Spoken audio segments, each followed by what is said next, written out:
Ito ang gianterfish. Kilala silang tagalinis ng mga ilog at sapa. Pero dito sa Bohol, ang gianterfish, ginawang sahog sa isang dish. Kailangan natin itong tanggalin. Okay. Sige, ma'am. Anong gusto mong gamitin mo? Kutsilyo o sundang? Alam mo ba kung ano yung sundang? Parang sundang yata eh. Hindi yan sundang. Ay, hindi ba masundang? Ito yung sundang. Ito Oo. yung sundang. Sundang. Yan yung sundang. Ano bang tawag sa inyo yan? Itak. Itak. Sundang yan sa amin. Sundang. Oo. Pero ano gusto mo? Sundang. Gusto mo sundang na lang sa'yo para... Sundang. Oo, kasi yan yung talagang... Mas one click malakas. ba? One click. Pak. One click, Oo, pak. Ganon. Okay. Gusto niyo ba maging sirena? Huwag pala sila. Achieve yan dito sa Bohol. Little Mermaid yarn. Your body needs to move like a fish. Ito na lang, napanood ko ang Little Mermaid. Herberos, alam niyo bang may whale shark encounter na rin sa Bohol? Hindi po. Gulat kayo, no? Really? Somewhere in islands. Sa pag-aaral ng isang university, itong Bohol, lalo na itong Leyla, ay pathway talaga ng migrating whale shark. Tuwing tag-init, sinasabing pinakamarami ang butanding sa lugar. Nawawala raw sila tuwing panahon ng habagat o sa mga buwan ng August hanggang September.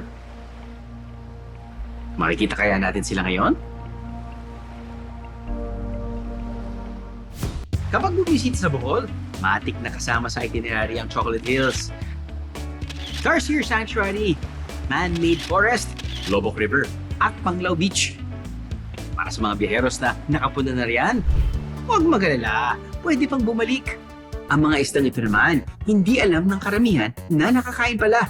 Sige nga, hulaan niyo nga po na yan. Ito ang gianterfish. Ito ang amazing discovery ng full-time Boholana vlogger na si Flora May. Una muna, parang hindi pa ako nakasubok. Or hindi, actually, never ko pa naalaman na pwede palang kainin ng janitor Ay, fish. naku, sir. Grabe. Masarap yan. Masarap yan. Oy, lami. Masarap. Sa Bohol, ang peanut butter, hindi pinapalaman, kundi pinipitas. Ito ngayon, parang medyo Oo. hindi pa ako nakakita ng ganyang prutas. Ito yung tinatawag namin na bunganon. Bunganan. Kainin mo Babalatan. lang siya, ganyan.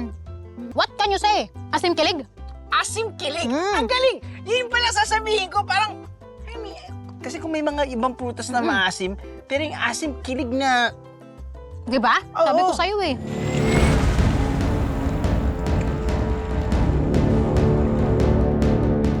Kahit saan kami nakarating kami ng Cebu, Iloilo. Yung nakalaban namin doon, mga taga-Dagonbot, mga Philippine team. diba, mga Navy yun eh, Oo, di ba? military. Tatangkad, malalaking katawan. O, yun ang kalaban namin Yun dyan. yung kalaban nyo. Oh. Mga pogi? Mas Hindi, mas pogi kayo. Okay. Hindi, gusto ko lang malaman. Okay, okay. Ang inyong lingkod, Biyahero Drew. Papalag sa paligsahan ng pabilisan sa pagsagwan. Bilis pa namin pang pwedeng subukan sa Bohol. Nahirapan ako. Hindi ko sila mahanap-hanap. Yung mga nakikita nila, hindi ko nakikita. Sa 10 tao, meron ka ng alimasag, yung tambay, pusit, meron kang sea urchin or talaba. At, mind you, the whole day, kala nyo maliit siya. Pero pag hatak nyo, lumalaban pa, luto ka lang. Ayun! Finally! Ang pito kapito-pito ni Pito sa bato. Ang pito kapito-pito ni Pito sa bato. Ang pito ko, pito-pito-pito ni piti-piti-piti-piti-piti-piti-piti. Kaya ano pang hinihintay nyo? Tara na't bumalik sa Bohol.